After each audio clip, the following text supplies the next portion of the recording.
Assalamualaikum warahmatullahi wabarakatuh. Pada kesempatan kali ini, insya Allah kita akan membahas subbab tentang lapisan hidrosfer pada bumi.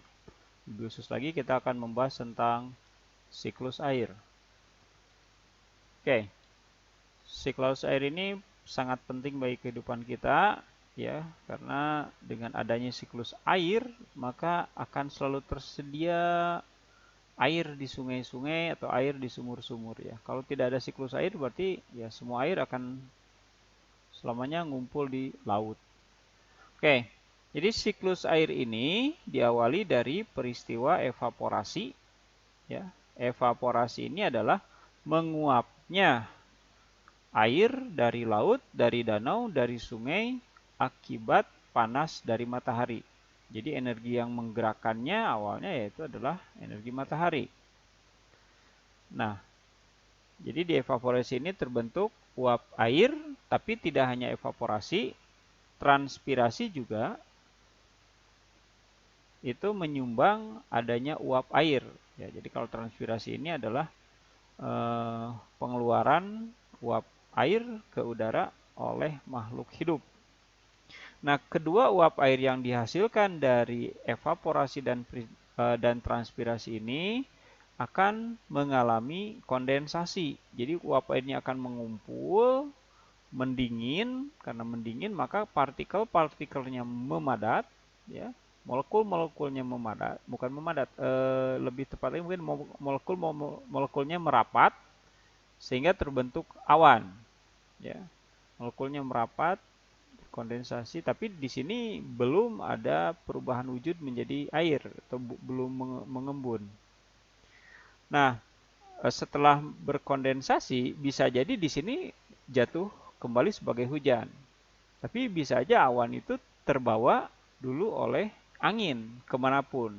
Ya, kemanapun angin bergerak, misalkan awan ikut ke sana.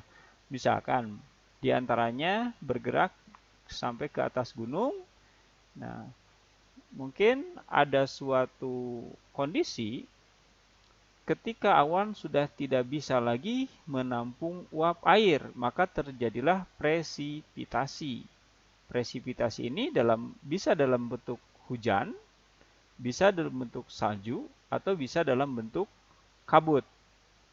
Nah, setelah turun, maka airnya akan bisa menjadi groundwater atau cadangan air di bawah tanah. Tentunya ini air harus bisa meresap dulu ke dalam tanah. Dan biasanya air akan meresap ke dalam tanah kalau dia tertahan oleh pohon.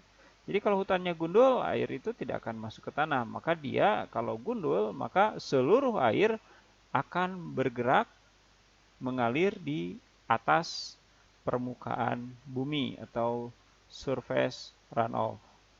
Ya. Jadi sekali lagi yang penting bagi kita pahami adalah bahwa groundwater itu cadangan air yang kita butuhkan, kita gunakan tiap hari, itu harus ada, dan agar tetap ada maka gunungnya tidak boleh gundul, ya.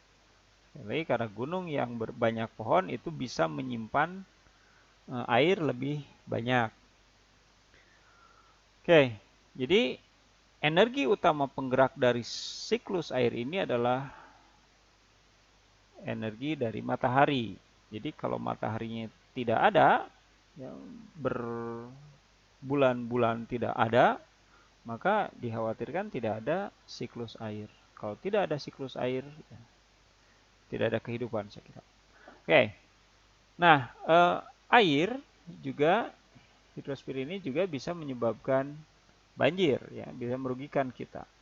Nah, di sini ada 3 hal yang bisa menyebabkan banjir. Yang pertama berkaitan dengan gambar ini adalah memang banjir bisa terjadi karena tingginya curah hujan. Hujan terus-menerus menyebabkan danau, bendungan, atau sungai penuh dan tidak sanggup lagi menampung air. Nah, ini foto ini diambil dari foto di hutan Amazon. Ini wilayah ini ketika musim kemarau ini adalah hutan, daratan biasa. Tetapi ketika musim hujan, di sana curah hujannya sangat tinggi, ya, Sungai Amazon yang sangat besar itu nggak bisa menampung seluruh air, sehingga jadi hutannya tergenang. Jadi ya ikan bisa masuk ke hutan. Itu penyebab banjir yang pertama. Yang kedua, berkaitan dengan gambar ini disebabkan sistem pengelolaan lingkungan yang tidak baik. Ya, jadi ini bangunan-bangunan liar, mendirikan bangunan tanpa izin, jadi memakai badan sungai ini ya tidak baik bagi sungai itu sendiri ya, bagi masyarakat itu sendiri itu tidak baik.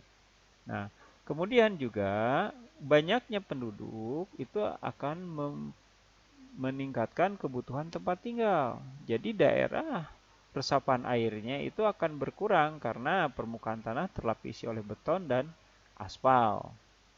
Nah, yang ketiga berkaitan dengan gambar ini adalah bahwa banjir itu terjadi akibat perilaku manusia itu sendiri. Ya, ini adalah potret di Ciliwung. Kalian bisa lihat, ketika ini banyak sampah, airnya tidak mengalir. Airnya tertahan. Ya, karena tertahan, nah ini bisa jadi sarang penyakit. Ya, dan kalau debitnya sangat banyak, ini akan bisa menyebabkan banjir. Nah, itu mungkin yang bisa disampaikan di video kali ini. Semoga bermanfaat. Assalamualaikum warahmatullahi wabarakatuh.